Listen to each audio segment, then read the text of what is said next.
Well, hello everybody, Mike with Spray Jones coming to you with another video, and today we're going to go over, we've seen it bad like this before, and by bad I mean we've got little to no space in this client's joist stand. So the call came into us, can you help? We're having issues. We can't get any insulation in there and there's very little to no space. And I said, okay, we took a look at it, sent guys out, and I said, well, there's only really one method to deal with this, because in this particular spot, as you're seeing above, the ductwork can't come down, and there is only a 9-inch gap between that trunk run and the end of the joist. And when we take a look up here, you're going to see that there are wires and ducting, and it's just about impossible, just about. And this can't be dealt with. Like, they're not going to take it down. You can't move the wiring. They're getting bugs and animals coming into the space. So they said, can you help us? I said, okay, here's what we're going to do. We're going to fill these joist cavities, the really super tight ones, with low density half-pound foam, because we can barely articulate and get the gun in. We're going to overfill them, and then what we'll do is we'll switch out the closed cell foam, and then we'll glaze over the open cell, and then tie back our work into our existing work. So the camera work's going to be a little jerky here because my guy's filming as they're working, but you can see here how much room or how little room we actually have. Again, the duct's only 9 inches away.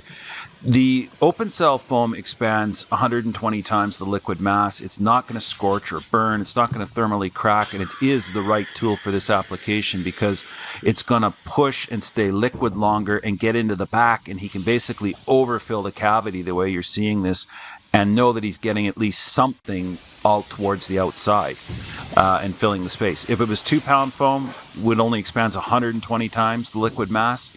And we just won't. We won't be able to get it all the way to the end. We won't be able to see. We won't be able to articulate it. So you've got to use the high expansion build characteristics of open cell foam on such a tight avenue. And I mean, there's no getting rid of these wires, no getting rid of this ductwork. You just have to deal with it. These are the terrible situations that we get called into to try and provide a solution where there is no real solution other than foam. I mean, here you're seeing the foam pillow out. He's going to reach back up in there a couple of times with his hands and try to see if he's missed any spots. And then again, switch out to the closed cell foam when we're done all that, and then start glazing over the half-pound foam. I mean, you can use closed cell. You can use various supply of different vapor block coatings and what have you. But this is just a really good method. We told them what we do. Build up the foam as a filler, the open cell foam as a filler, and then switch over to the closed cell and then tie the rest of it back down. So that's what he's doing here. He's going to wrap the foam down. He's doing up inside these joist cavities. And these plates are a really good example. The top plate of the wall, a lot of times people put them not even recessed to the back. They put them right up in the middle. And that 3.5-inch plate nearly completely blocks us from getting into the space. And nobody really thinks about this until it's too late. You know, they think, oh, we'll just get the spray foam guy in and he'll spray some stuff in there. And it's like, it's not actually that easy to get the foam where it needs to go and be assured. Here is just a representation of where we place the low density foam in these super tight, gnarly, nasty areas. Like, there's just no articulating and placing it precisely. You have to rely on the overfill characteristics of the low density. So it's definitely the right tool in the toolbox. And then you can begin to seal over. You remember, folks, 98% of your water is air leakage in a wall or a floor assembly. So stopping the air leakage, like there was just nothing up here to begin with. Again, the beetles and the camel crickets and all the animals were coming in. They had some hornets and stuff making nests, or bees or what have you. So, I mean, this is a really good way to seal all those passages off with the liquid applied foam, and then they can get their life back. But I mean, with the air leakage stopped, 98% of your moisture problems and your rot is going to be gone, because the warm, moist laden air isn't coming in contact with cold joists. Home was built in the 70s. This is pretty typical with solid, like 2x8, 2x10 floor joists.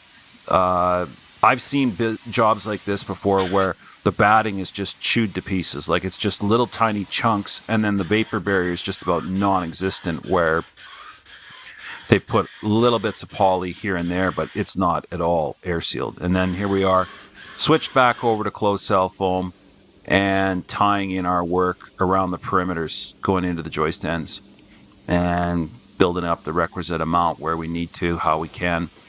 I talked to him about dropping this duct, but it wasn't going to work, and he wasn't in the capacity to do it. And that's a really good point. I mean, a lot of clients, a lot of people aren't going to go back. They're not going to remove bulkheads. I mean, some jobs you have to walk away on and you say can't do it or it's not worth the risks. Other jobs you can say, yeah, we've got a few different solutions for you and here's how it'll go. Now we're just finishing out our work and giving them a couple 2+ inches of foam on the concrete, closed cell foam, so that he's got the rest of the walls taken care of. So we've got above at the perimeter joists done, those really nasty areas, and then now we're into the easy areas. I was told when I was first being trained in spray foam, nobody is hiring you to do the easy areas, and that is so true. If it was easy, they wouldn't need you and they wouldn't call you. So this is the only way to go with closed cell foam. Share, like, and subscribe. Click on the notifications if you haven't already. Lay out a comment. Like to hear what you have to say. Catch you on the next one.